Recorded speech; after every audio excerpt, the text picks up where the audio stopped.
Asante. Your Excellency, Dr. William Samoei Ruto, all protocols observed. Your Excellency, allow me to congratulate you for being the President of this great Republic of Kenya. You were not my presidential candidate, but now you are my President.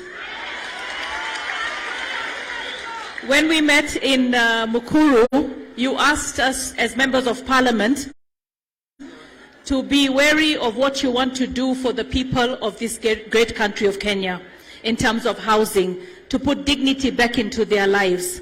And you said you would be bringing a bill for the housing fund. We're waiting anxiously for it because we want our citizens to live with dignity. And I know you're going to look into housing, you're going to look into food security, you're looking into water. In this city of mine, Nairobi, there are women who trade their bodies for water. I was talking to the governor about it. So we have a lot of work to do.